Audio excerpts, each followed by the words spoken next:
Si el hombre muere, ¿volverá a vivir? ¿Qué significa estar ausente del cuerpo y presente con el Señor? ¿Fue Jesús con el ladrón al paraíso el Viernes Santo? ¿Claman en realidad las almas de los muertos debajo del altar? El pastor Bo responde a estas y otras preguntas en la serie extraordinaria Textos Difíciles sobre el estado de los muertos. Inclinemos nuestros rostros para orar. Padre Celestial, te damos gracias por el privilegio que nos concedes de venir aquí este día con el fin de abrir tu palabra y escuchar tu voz. Pedimos, Padre, que tu Espíritu Santo nos acompañe y nos enseñe. Y te damos gracias por escuchar nuestra oración, porque te lo pedimos en el nombre de Jesús. Amén. Durante la serie que estamos comenzando hoy, vamos a estudiar textos difíciles y complicados sobre el estado de los muertos. Vamos a analizar versículos tales como el rico y Lázaro, el ladrón en la cruz. Vamos a analizar el pasaje sobre la pitonisa de Endor, pasajes del apóstol Pablo donde habla de estar ausente del cuerpo y presente con el Señor. Vamos a hablar sobre las almas que claman debajo del altar y los muertos que están parados delante de Dios. Son textos difíciles de entender en la Sagrada Escritura y vamos a analizar con mucho detalle cada uno de estos versículos para ver qué es lo que realmente están enseñando. Pero el tema que queremos tratar en nuestro estudio de hoy se titula El árbol de la inmortalidad. Y queremos comenzar nuestro estudio abriendo nuestras Biblias al libro de Génesis, el primer libro de la Sagrada Escritura, el capítulo 2 y el versículo 7. Génesis, el capítulo 2 y el versículo 7. Aquí encontramos que Moisés, quien escribió el libro de Génesis, está hablando sobre la creación de la vida. Y dice así: Entonces Jehová Dios formó al hombre del polvo de la tierra y sopló en su nariz aliento de vida, y fue el hombre un ser viviente. Quiero que noten de qué está compuesto el hombre. Dice que Dios formó el cuerpo del hombre de polvo, luego puso en su nariz el aliento de vida o el espíritu de vida, y como resultado, cuando se unió el polvo con el aliento, dice la Biblia que el hombre fue un ser viviente. O como dicen algunas versiones, fue el hombre un alma viviente. Ahora, lo que quiero que notemos es que según la Biblia, Dios no le dio al hombre un alma. El hombre no tiene un alma. Según la Biblia, el hombre es un alma. Es decir, el hombre es en su totalidad, cuerpo y aliento, un alma. Quiero leer un par de versículos de la Biblia que nos ilustran el hecho de que el hombre en su totalidad es un alma. Quiero que busquen conmigo Mateo el capítulo 16 y el versículo 26, y entonces vamos a leer también Lucas 9 y el versículo 25. Es la misma enseñanza de Jesús, pero se expresa de una forma un poco diferente en Lucas que lo que se dice en Mateo. Así que vamos a leer en primer lugar Mateo 16 y el versículo 26. Dice allí Jesús: porque ¿qué aprovechará el hombre si ganare todo el mundo y perdiere su alma? ¿O qué recompensa dará el hombre por su alma? Noten que Jesús dos veces dice aquí: ¿de qué vale que el hombre gane todo el mundo y perdiere su alma? Y luego dice: ¿o qué recompensa dará el hombre por su alma? Y algunas personas piensan, bueno, ve que el hombre sí tiene un alma por dentro. Jesús dijo que el hombre tenía un alma. Pero cuando nosotros comparamos Lucas 9:25, nos damos cuenta que el alma no es una parte del hombre, el alma es el hombre en su totalidad. Vamos a comparar el Evangelio según San Lucas, el capítulo 9 y el versículo 25. Es la misma enseñanza de Jesús, pero expresada en diferentes palabras. Dice allí, pues, ¿qué aprovecha al hombre si gana todo el mundo? Y ahora escuchen bien, y se destruye o se pierde a sí mismo. Fíjense entonces que Mateo dice, ¿de qué vale que el hombre gane el mundo y pierda su alma? Aquí dice, ¿de qué vale que el hombre gane todo el mundo y se pierda a sí mismo? Es decir, el alma soy yo. La palabra alma y la expresión sí mismo se usan intercambiablemente en estos dos versículos. Es decir, que la vida originalmente fue dada por Dios al hombre como un don especial. Dios combinó un cuerpo de polvo con aliento de vida en la nariz y como resultado el hombre llegó a ser un alma viviente. Ahora necesitamos hablar sobre cómo podía el hombre perpetuar la vida que Dios le dio. ¿Cómo podía el hombre extender la vida que Dios le dio o continuar viviendo? Bueno, habían varios secretos. En primer lugar, Dios le dio al hombre un cuerpo perfecto, un cuerpo incorruptible. En segundo lugar, Dios colocó al hombre en un medio ambiente perfecto donde no había infecciones, no había bacterias, no había virus, no había enfermedades. Es decir, tenía un cuerpo perfecto en un medio ambiente perfecto. Además de eso, la Biblia nos dice que Dios le dio al hombre leyes de la salud que el hombre por naturaleza obedecía. Es decir, el hombre con un cuerpo perfecto, en un mundo perfecto, obedeciendo leyes de la salud perfectas, el hombre no se iba a enfermar ni iba a morir. Pero había otro elemento clave para que el hombre pudiera perpetuar o extender su vida. Aún teniendo un cuerpo perfecto, aún teniendo un ambiente perfecto y obedeciendo leyes perfectas, sin este último elemento, el hombre no podía continuar viviendo. ¿Y a qué me estoy refiriendo yo? Estoy hablando del árbol de la vida. Noten lo que dice Génesis, el capítulo 2 y el versículo 9. Génesis 2 y el versículo 9. Dice allí, y Jehová Dios hizo nacer de la tierra todo árbol delicioso a la vista y bueno para comer. También el árbol de vida, noten, el árbol de vida en medio del huerto y el árbol de la ciencia del bien y del mal. En unos momentos vamos a hablar del árbol de la ciencia del bien y del mal. Pero quiero que noten que Dios colocó en medio del huerto el árbol de la vida. Y vamos a encontrar que para que el hombre pudiera continuar viviendo, el hombre debía continuar comiendo regularmente del árbol de la vida. Es decir, el hombre no tenía vida propia, vida inherente. La vida del hombre dependía del árbol de Dios. Es decir, la vida del hombre era contingente, no era absoluta y propia. Podríamos pensar del árbol de la vida como un cargador de baterías. Ustedes saben que, por ejemplo, si tienen un teléfono celular, necesitan regularmente conectar el cargador de baterías del celular para que el celular pueda recobrar su energía. O si no, el celular, por así decirlo, se muere. De la misma manera sucedió con el hombre. Dios colocó el árbol en el huerto y el hombre debía regularmente, y yo creo que era mensualmente, veremos un poco más adelante, el hombre debía venir y comer del árbol de la vida y de esa manera iba a reabastecer la energía que Dios le había dado originalmente.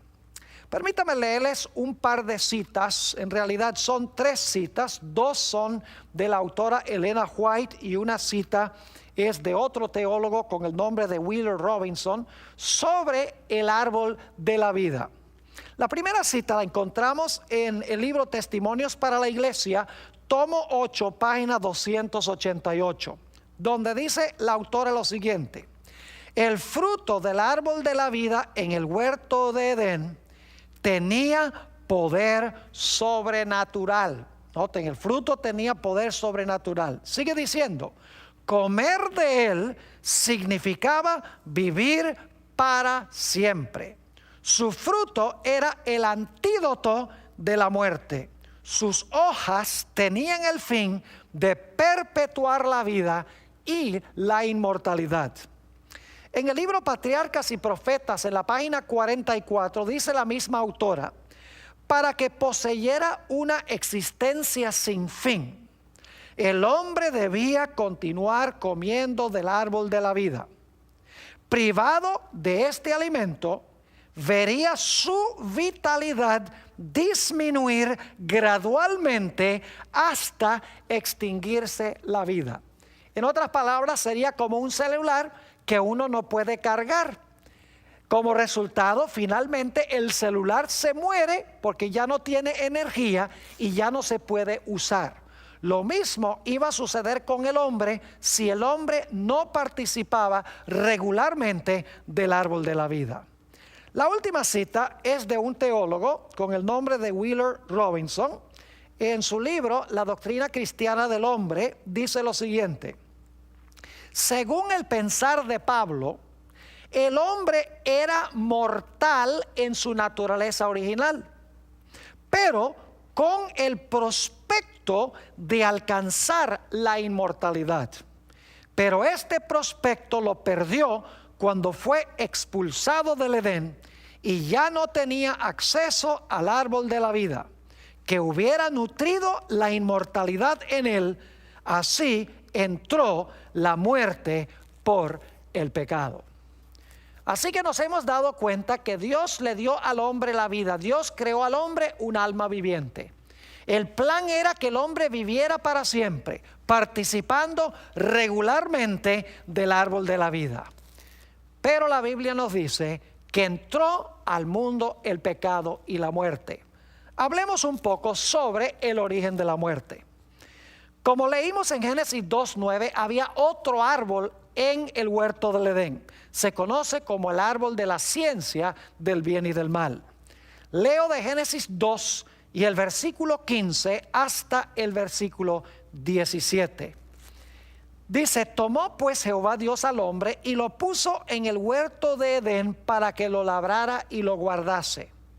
Y mandó Jehová Dios al hombre diciendo: de todo árbol del huerto podrás comer, mas del árbol de la ciencia del bien y del mal no comerás, porque el día que de él comieres, ciertamente morirás.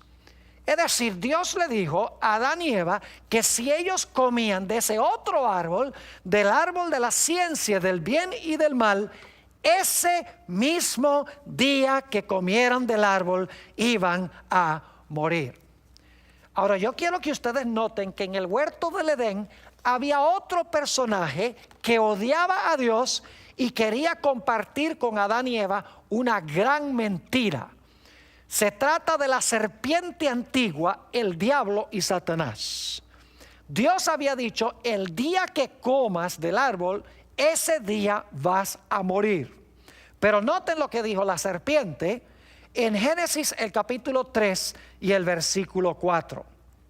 Entonces la serpiente dijo a la mujer: no moriréis. Ahora surge la pregunta: ¿quién tenía razón? ¿Tenía razón Dios cuando dijo que si comía Adán y si comía Eva del árbol iban a morir? ¿O tenía razón Satanás cuando dijo: si comen del árbol no van a morir? La realidad es que la palabra de Dios se mostró verídica. Noten en Génesis 3 y el versículo 6 que Adán y Eva desobedecieron el mandato de Dios y comieron del árbol de la ciencia del bien y del mal. Dice allí en Génesis 3:6: y vio la mujer que el árbol era bueno para comer y que era agradable a los ojos y árbol codiciable para alcanzar la sabiduría, y tomó de su fruto y comió y dio también a su marido, el cual comió así como ella. Ahora se debía demostrar si iban a morir o si no iban a morir. Dios dijo que si comían de ese árbol iban a morir. Satanás dijo, si comen del árbol no van a morir. ¿Quién tenía razón? En Génesis 3 y el versículo 19, Dios pronunció la sentencia sobre Adán. Dice allí en Génesis 3:19, con el sudor de tu rostro comerás el pan hasta que vuelvas a la tierra, porque de ella fuiste tomado, pues polvo eres y al polvo regresarás o tornarás de nuevo. Es decir, Dios le dijo a Adán y le dijo a Eva, ustedes comieron del árbol y por lo tanto van a morir. Ahora inmediatamente nos preguntamos, ¿por qué es que el hombre iba a morir? ¿Sería porque su cuerpo se iba a degenerar? Eso era parte del problema. ¿Sería que su medio ambiente se iba a deteriorar? Ciertamente es parte del problema. ¿Sería que el hombre iba ahora a desobedecer las leyes perfectas de la salud que Dios había establecido? Ciertamente era parte del problema. Pero la razón principal por la cual Adán y Eva iban a morir ahora es porque ya no tenían acceso al árbol de la vida. Es aterrador pensar que si hubieran tenido acceso al árbol de la vida, regularmente siendo pecadores, hubieran podido vivir indefinidamente, pero no felices, sino en miseria. Y por lo tanto Dios les vetó el árbol de la vida. Dijo, ya no van a comer más del árbol de la vida. Noten lo que dice en Génesis el capítulo 3 y el versículo 22 al 24 sobre el hecho de que Dios le prohibió a Adán y Eva, hizo imposible que ellos comieran del árbol de la vida. Dice allí, y dijo Jehová Dios, he aquí el hombre es como uno de nosotros, sabiendo el bien y el mal. Ahora pues, que no alargue su mano y tome también del árbol de la vida y coma y viva para siempre. Noten que el hombre tenía que comer para vivir para siempre. Versículo 23, y lo sacó Jehová del huerto del Edén, para que labrase la tierra de que fue tomado. Echó pues fuera al hombre y puso al oriente del huerto de Edén querubines y una espada encendida que se revolvía por todos lados para guardar el camino del árbol de la vida. Ciertamente, el hecho de que el hombre ahora tenía un cuerpo imperfecto por causa del pecado y se iba a degenerar el medio ambiente y el hombre iba a violar las leyes de la salud, ciertamente eso iba a acabar su batería más rápidamente. Pero si hubiera podido continuar comiendo del árbol de la vida, hubiera podido continuar viviendo a pesar de esos factores. Ahora, es importante para nosotros notar algo significativo. Y es que el hombre en sí mismo no tenía vida inmortal. Porque la Biblia nos dice que el hombre tenía que comer del árbol de la vida para continuar viviendo. En realidad, mis amigos, ¿de qué le hubiera valido a Dios prohibirle acceso al árbol a Adán y Eva si ya eran inmortales en sí mismos? Si eran inmortales, sin necesidad de comer del árbol de la vida, de nada le hubiera valido a Dios que les prohibiera comer del árbol. Igual hubieran continuado viviendo por la inmortalidad que se encontraba en ellos.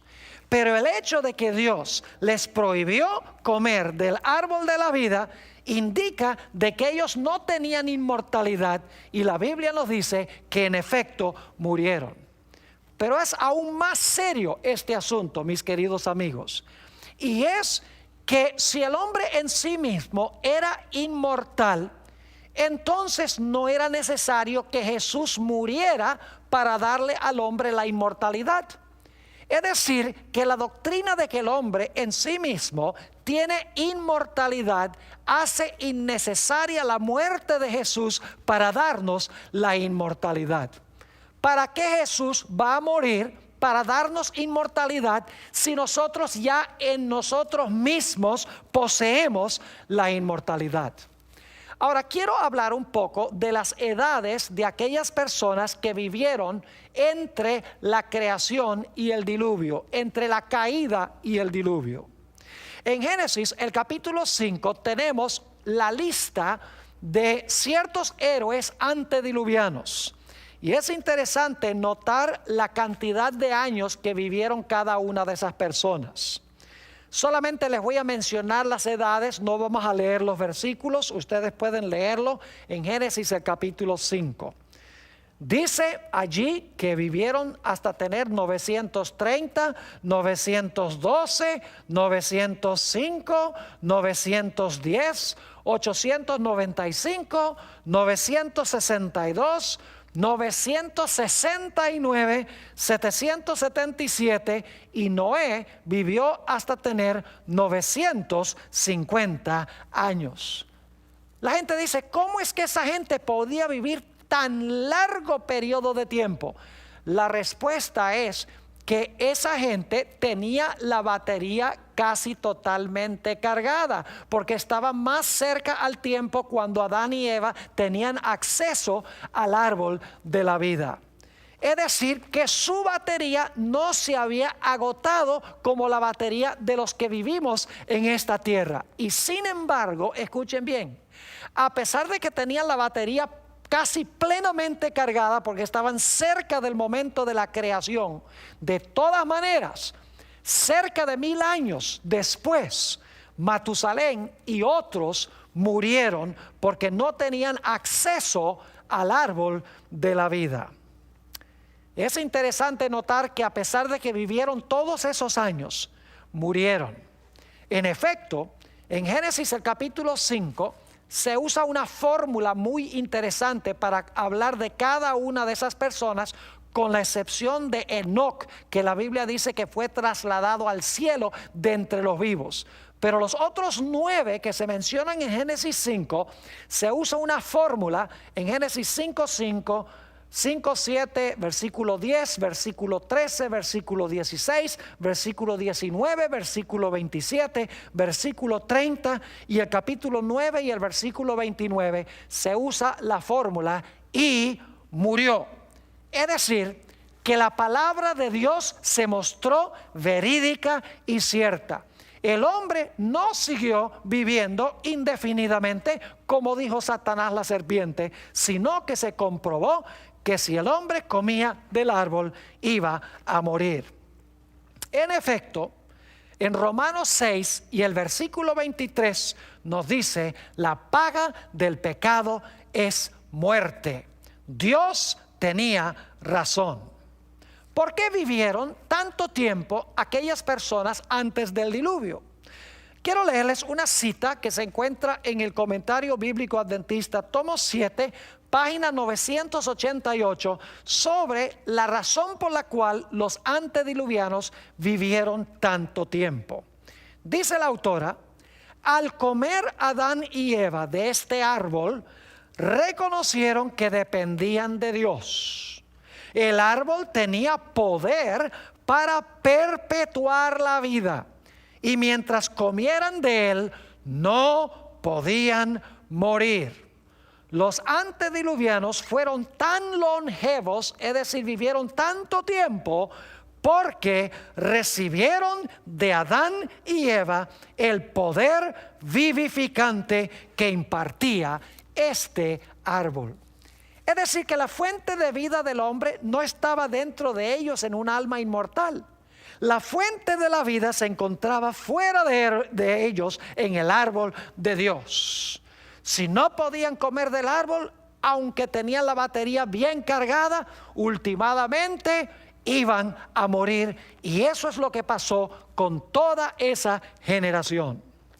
¿Qué diríamos de la longitud de vida de aquellas personas que vivieron entre el diluvio y los días del patriarca Abraham?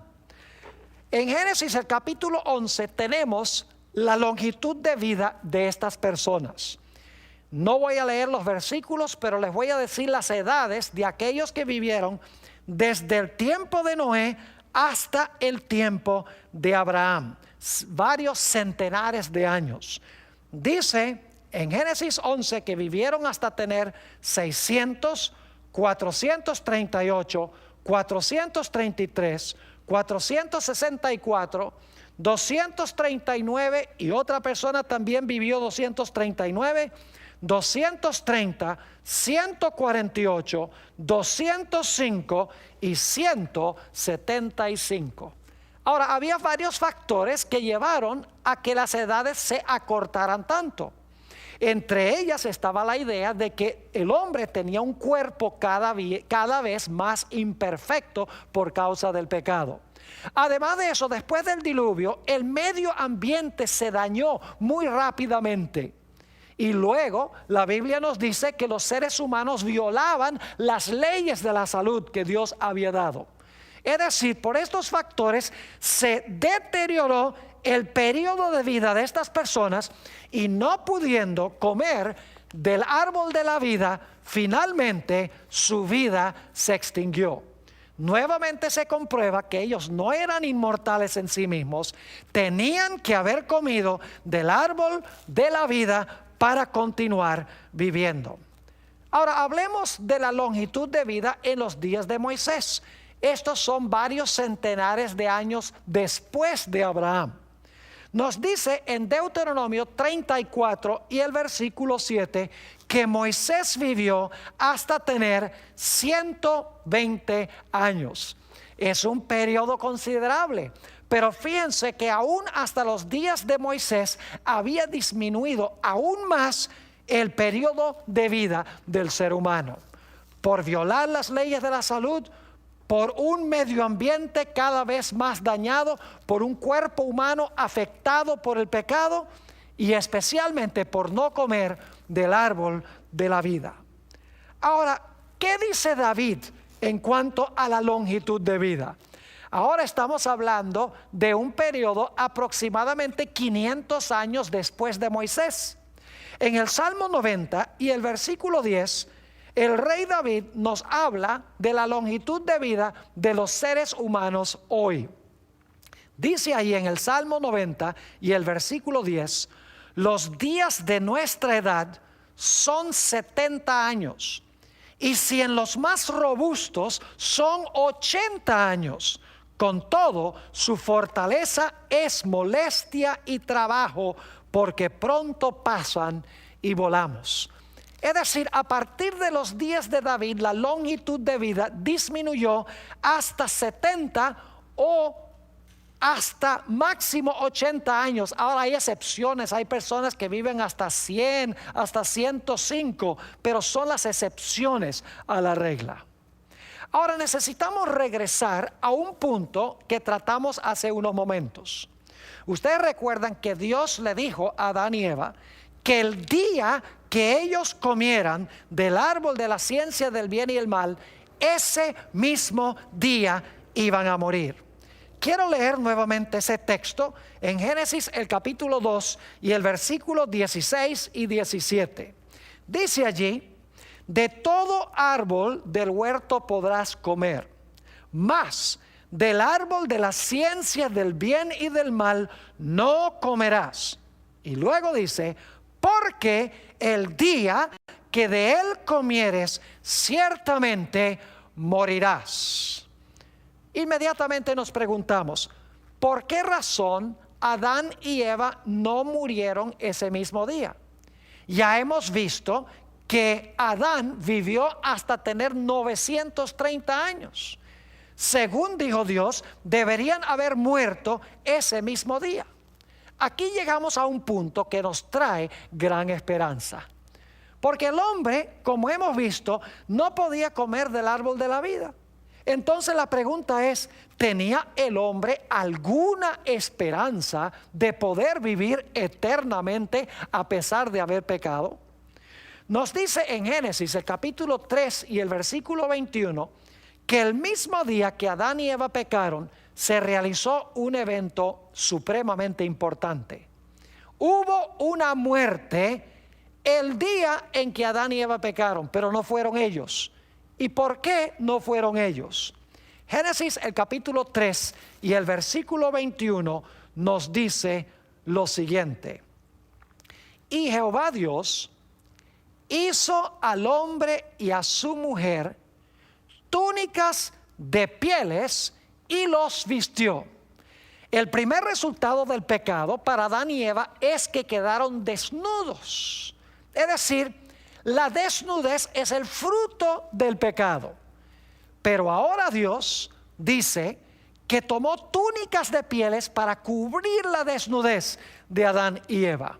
Ahora yo pregunto, ¿qué necesitó suceder para que Dios pudiera tener pieles para cubrir la vergüenza de la desnudez de Adán y Eva? No cabe duda que hubo que sacrificar ese día uno o tal vez dos animales para que se pudieran adquirir las pieles para cubrir la vergüenza de la desnudez del pecado de Adán y Eva. Y esos animales sacrificados ese día en realidad representaban el hecho de que Jesús iba a venir a este mundo, iba a derramar su sangre para cubrir la vergüenza de la desnudez del hombre y darle al hombre nuevamente la esperanza de la inmortalidad. Alguno dirá, pero pastor, ¿por dónde dice la Biblia que el sacrificio de Jesús estaba prefigurado en el sacrificio de ese animal o de esos animales? En el Nuevo Testamento tenemos varios versículos de los cuales quiero leer dos. Primera de Pedro, el capítulo 1 y el versículo 18 hasta el versículo 20. Dice allí el apóstol San Pedro, sabiendo que fuisteis rescatados de vuestra vana manera de vivir, la cual recibisteis de vuestros padres, no con cosas corruptibles, es decir, no fuimos rescatados con cosas corruptibles como oro o plata, sino con la sangre preciosa de Cristo, como de un cordero sin mancha y sin contaminación. Y ahora escuchen bien, ya destinado, es decir, destinado a morir como el cordero, desde antes de la fundación del mundo, pero manifestado en los postreros tiempos por amor de vosotros. Es decir, Jesús se manifestó en la época cuando escribió el apóstol Pedro, pero dice aquí que ya estaba destinado a morir desde antes de la fundación del mundo. Y en Apocalipsis 13 y el versículo 8 tenemos otro versículo que claramente indica de que el plan de salvación había sido elaborado aún antes de que el hombre pecara. Dice en Apocalipsis 13:8, hablando de la adoración que le van a rendir a la bestia, esa no es la parte que quiero recalcar, dice, y la adoraron todos los moradores de la tierra, cuyos nombres no estaban escritos en el libro de la vida del Cordero, que fue inmolado desde el principio del mundo.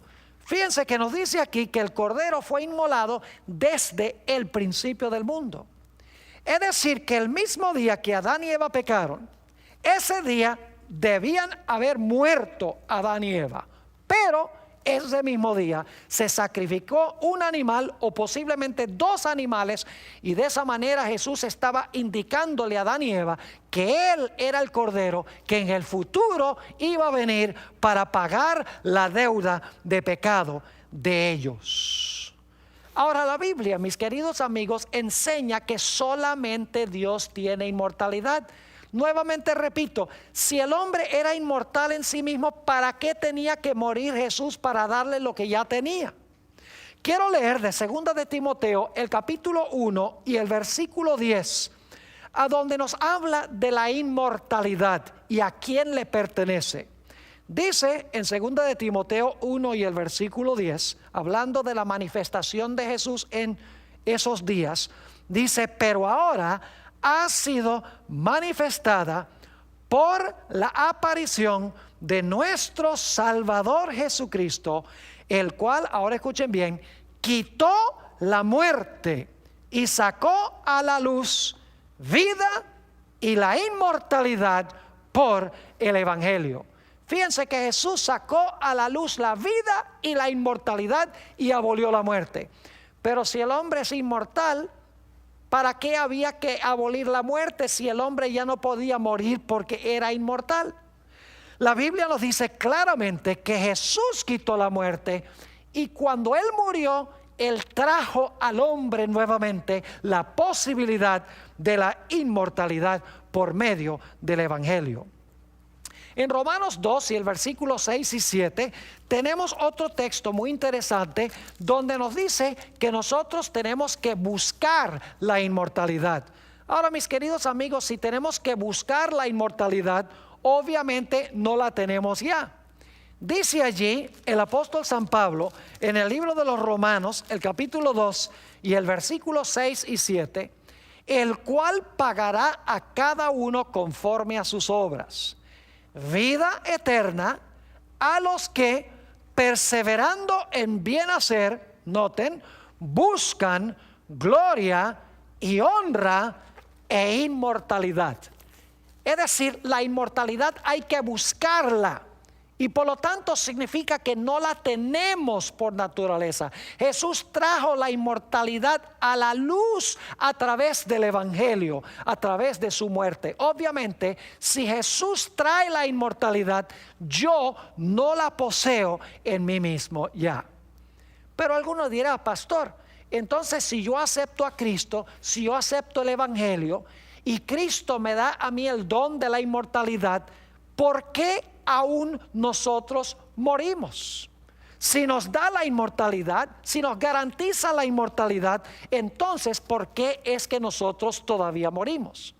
Permítanme explicarles que la muerte que nosotros sufrimos, aun cuando hemos aceptado a Jesús, según la Biblia no significa absolutamente nada.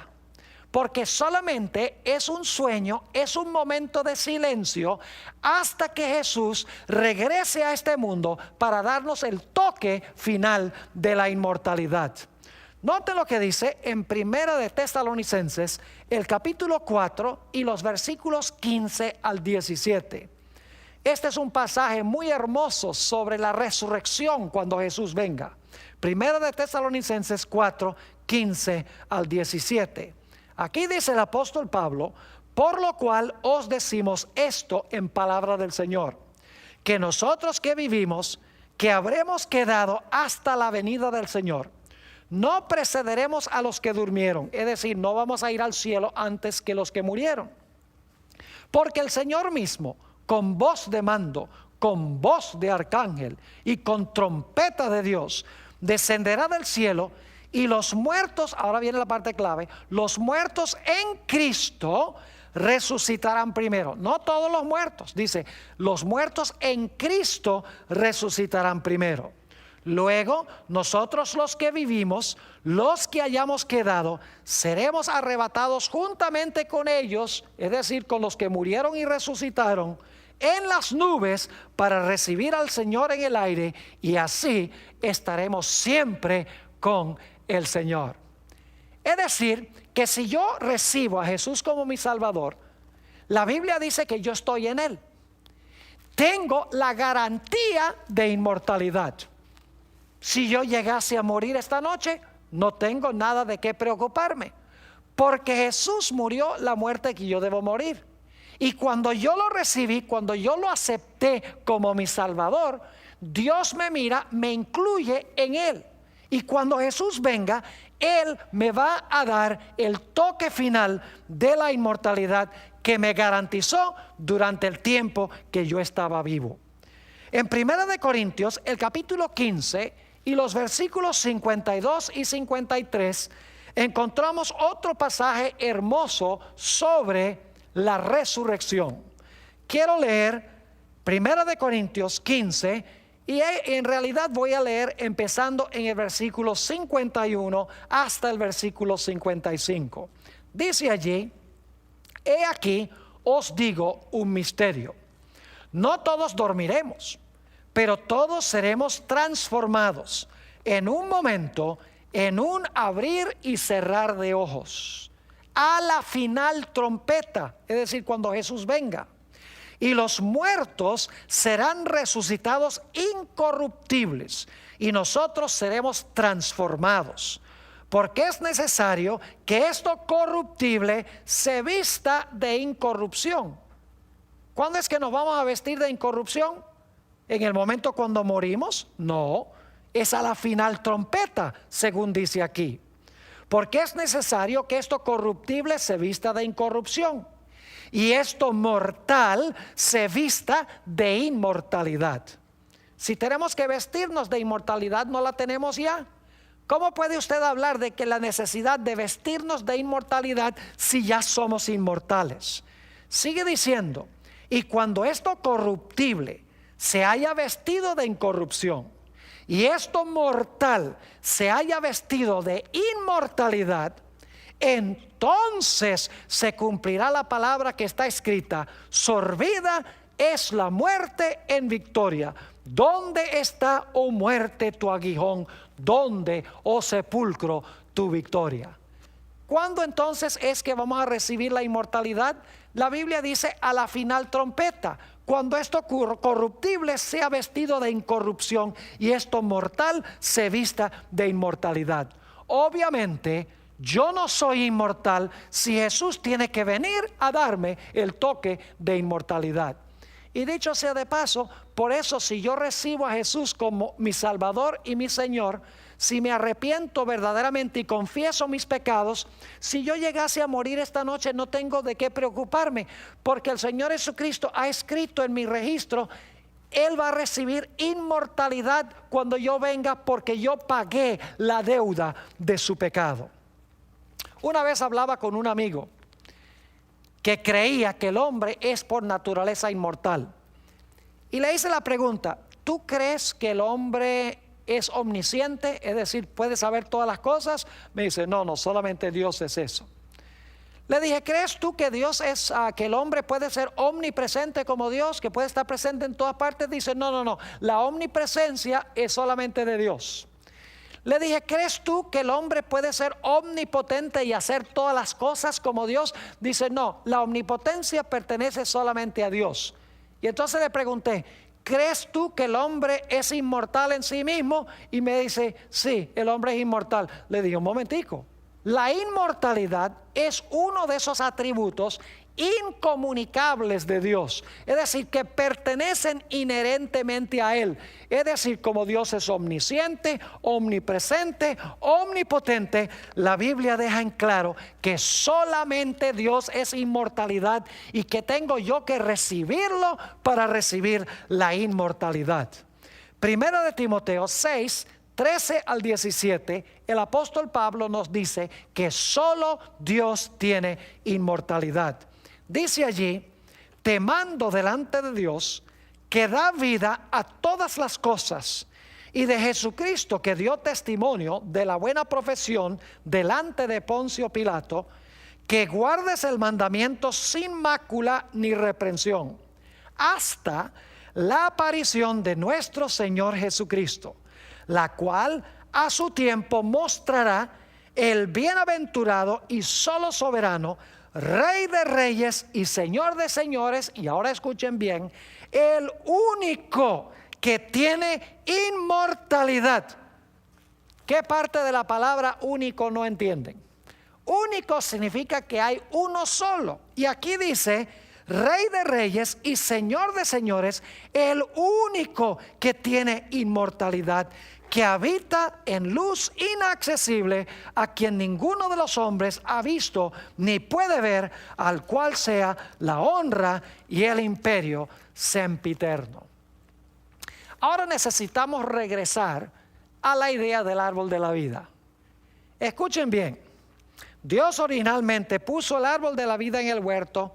Si el hombre continuaba comiendo del árbol de la vida, iba a continuar viviendo. Es decir, su vida, su inmortalidad dependía de comer de un árbol fuera de él. Pero Dios le dijo al hombre: si pecas, te voy a vetar el árbol de la vida. No vas a poder comer del árbol de la vida si comes del árbol de la ciencia del bien y del mal. El hombre comió del árbol de la ciencia del bien y del mal. Por lo tanto, Dios sacó a Adán y Eva del huerto. A todos sus descendientes ya no podían comer del árbol de la vida, y por lo tanto los seres humanos murieron. Pero Jesús les dijo: aunque ustedes mueran, si ustedes me reciben a mí en vida, aunque mueran, a través de mí vivirán aún. Cuando yo regrese, les daré el toque final de la inmortalidad. Los voy a resucitar del sepulcro para que puedan vivir para siempre conmigo. Y ahora llegamos al punto crucial. Y es que cuando Jesús resucite a sus hijos, nuevamente tendremos el privilegio de participar del árbol de la vida. Es decir, mis queridos amigos, que nuevamente la vida que tendremos no será nuestra propia. La inmortalidad no será inherente o innata, sino que la inmortalidad seguirá siendo un don de Dios, y tendremos que ir al cargador de baterías aún en el cielo y en la tierra nueva para comer del árbol y así continuar viviendo. De esta manera Dios quiere enseñarnos que nuestra vida no radica en un alma inmortal que tenemos por dentro, que nuestra vida se encuentra sola y exclusivamente en Él. Quiero leer algunos versículos que hablan de la restauración del hombre al árbol de la vida. Apocalipsis, el capítulo 21 y el versículo 4, hablando del momento cuando termine el pecado y la miseria en este mundo, dice lo siguiente: enjugará Dios toda lágrima de los ojos de ellos, y ya no habrá muerte, ni habrá más llanto, ni clamor, ni dolor, porque las primeras cosas pasaron. Noten que aquí dice que ya no habrá más muerte. Y la pregunta clave es: ¿por qué no habrá más muerte? Vamos al libro de Isaías, el capítulo 66 y los versículos 22 y 23. Isaías 66 y los versículos 22 y 23. Cuando lleguemos a la Nueva Jerusalén, la Biblia nos enseña que vamos a ir de mes en mes a hacer algo especial allí. Y también de sábado en sábado. Dice en Isaías 66, 22 y 23, está hablando Dios: porque como los cielos nuevos y la nueva tierra que yo hago permanecerán delante de mí, dice Jehová, así permanecerá vuestra descendencia y vuestro nombre. Y ahora escuchen bien: y de mes en mes y de día de reposo en día de reposo vendrán todos a adorar delante de mí, dijo Jehová. Ahora, todos sabemos que la razón por la cual el pueblo de Dios va a ir de día de reposo en día de reposo a adorar delante de Jehová es porque en el cielo y en la tierra nueva vamos a guardar el séptimo día sábado que Dios ha hecho desde la creación para conmemorar su grandeza como creador. Pero ¿por qué dice aquí que vamos a ir a adorar a Dios de mes en mes? La respuesta la encontramos en Apocalipsis 22 y el versículo 1 y 2. Mis amigos y hermanos, vamos a ser restaurados nuevamente al árbol de la vida.